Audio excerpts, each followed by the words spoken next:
Hello, and welcome to another session of Recent Thoughts. Today we're going to be talking about a topic that right now, for me at least, is pretty not recent, I would say, but yeah, just kind of feeling down right now. So might as well thought, hey, maybe talk a bit more about sadness. Seems like a pretty good topic to spend 15 minutes on. um, so, as usual, feel free to have me in the background, playing a game, enjoying doing whatever you want to do right now. And yeah, just sit back, relax, and listen to what I have to say. All right, 15 minutes, starting from 3, 2, 1, go. All right. I don't know why, but it kind of like struck in the middle of just a thought, right? It just instantly strikes you. That's what I don't fucking know or don't get about sadness. Sadness is a feeling where, at least from my personal experience, or not my personal, why am I talking about myself generally? It's this kind of feeling of just like being down all the time and not really feeling happy. Then again, I don't know why I'm describing sadness. I think everybody in here who is listening to me has already experienced that kind. There are a lot of types of sadness where it comes from the range of sadness about, you know, your favorite TV show ending to an overwhelming sadness to, you know, for example, losing a loved one, breaking up with a loved one. And I think from a range or from a scale of 0 to 10, starting from 0 from this kind of sadness that your TV show is ending, and, you know, the other one, I'm kind of feeling like an 8 right now, an 8 or a 9. I don't know what struck it. But it just instantly starts and you completely switch into this kind of inactive slash passive mode. I would say, I don't know if you guys ever feel that, but, you know, at just one moment you stare at one thing and the other moment you just completely you black out in your mind, of course, and not feel anything at all. And that is kind of the reason why you feel sad.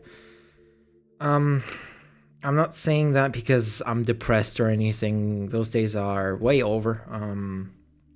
Hopefully. But for example, for anybody who has broken up with a loved one, that kind of feeling that most of the people feel, that I feel right now, it's coming back. Of course, it's always gonna come back. You're always gonna think about the good times. There's, you know, always two ways of how you can think about good times. For example, thinking of it as a memory, or thinking of it as a scar. Because most of the times after a breakup, you develop those trust issues on where you think, or for example, a couple of months have passed, and then you feel like, yo, I want to get back into dating, right? But then all of a sudden those trust issues from before come back, and it's like, okay, what happens if something happens? You know what I mean? If something, like, you know, will I be able to trust the person like I did? Because last time I did, that didn't end up very well. I don't know. It's also, it's you know, when you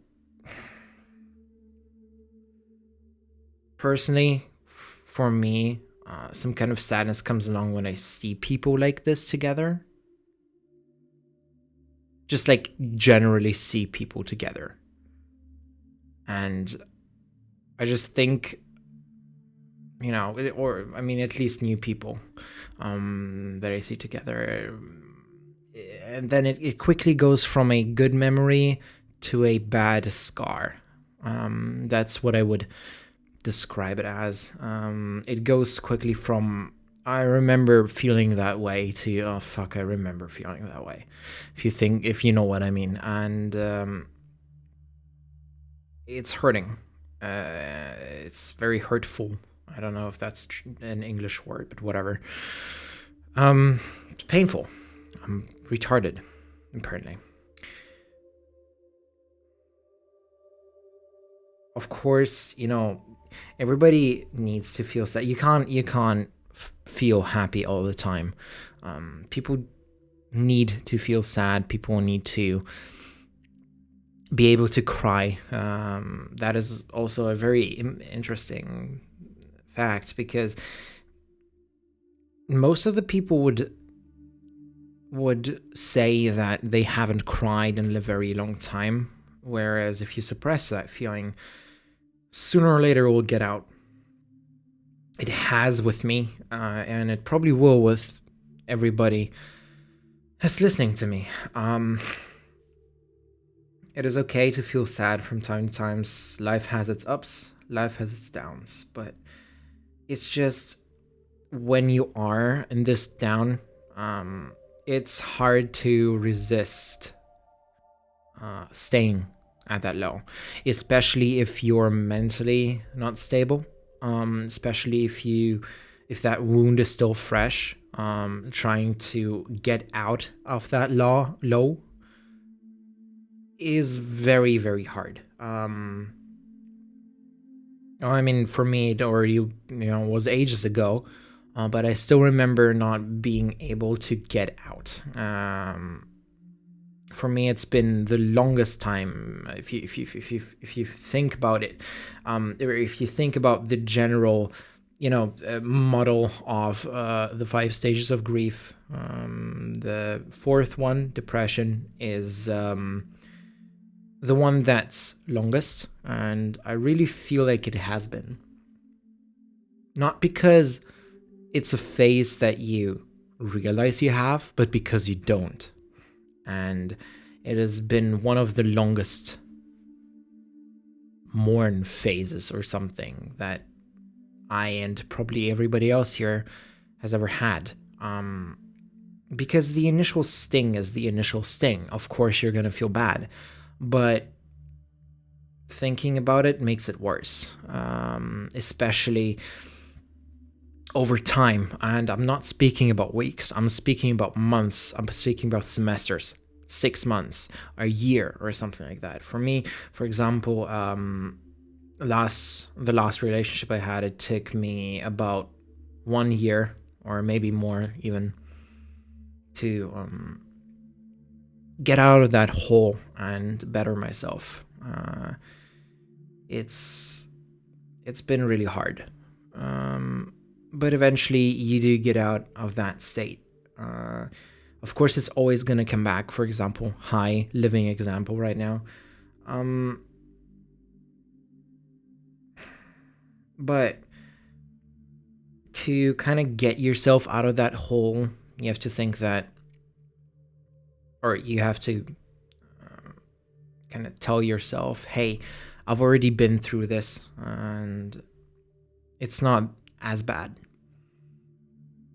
For example, right now, I'm kind of feeling down, but I know that if I join together with a couple of friends, if I talk about stuff, if I distract myself, pretty much do anything against it, it will go away.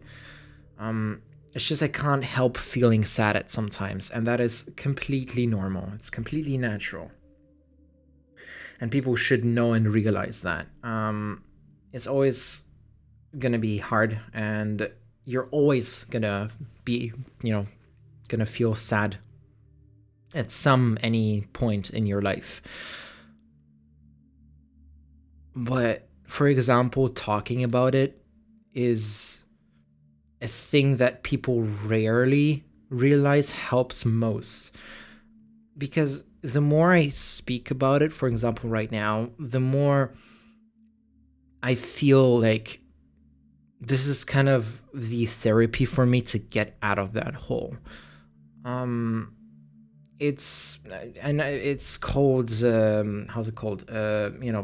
Laying a stone off your chest or whatever it's called, right? That's how it feels like. It's like you're laying something off your chest, speaking your heart out. Uh, that kind of thing. Um, I'll be honest. Initially, the reason I created this channel was because I felt like I I felt like I wanted to talk about my own problems, but kind of in a passive way, kind of not in a direct way, addressing things generally that happened to me, and I'm still planning to do that.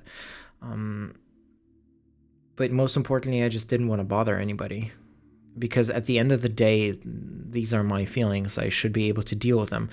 And I think half of that is true, but also half of that is false, because that's what friends are for. Um, when you generally are feeling sad, you can't think that you are alone, because you will never be. What you can feel, however, is not being able to share that with that person. And it's completely fine. And if they don't respect that, if they don't respect your privacy or the way you feel, then that's not a good way to treat a friend. But if they decide to open up about it, trust me, you'll be able to make that person feel better.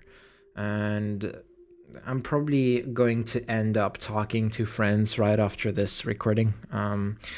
It's just felt like the perfect time to record this, because I generally wanted to talk about sadness, because it's a natural feeling. Of course, it's a natural feeling, but it's so weird how natural it is. I'd say because it's a negative feeling, but the older you get, the more the line between good and bad, or sad and happy, gets blurred, and you kind of feel that way where you want to feel more sad after an event. It's just very interesting to me, but also I do want to get out of that position. Yeah, I'd say the most important thing is to get help. Not rely on others, but not to use others. But more of share. I would say share is the better word, because at the end of the day, you need to talk about it, and I probably will. And yeah, it's just such a stupid feeling, but everybody has to feel that way at some point in their life. I feel like I'm a broken record because I keep on repeating myself. So kind of want to get out of that. There is also a good feeling of sadness, I'd say. Let's talk about that in the rest of the 1 minute and 40 seconds we have left. A good sad is when you, for example, identify with a character from a TV show. I've felt very, very sad for a couple of characters in TV shows I watch, or you could say from anime or something. It's like this kind of sad where you feel good and bad at the same time. And that is a very interesting feeling that you would not get out of real life. It's more only movies, books, or TV shows, which kind of provoke that inside yourself. But to be honest, some of the saddest moments in my life were also the best moments in my life. So I kind of try and think of it from a positive side, and probably you should too. I see our session is coming to a close, finally. Thanks for listening. To be honest, I don't really expect that I'll get a lot of, views or subscribers or anything off of this. I just want to get it off my chest, just like I said. But regardless of anything, thanks a lot for listening. Thanks a lot for subscribing, liking. It means a great amount to me. A lot. All right, we have 3 seconds to 1 0. Awesome. Thank you for listening to me brabbling around being depressed for 15 minutes. No, seriously, thank you. I'll see you in another session. Bye-bye.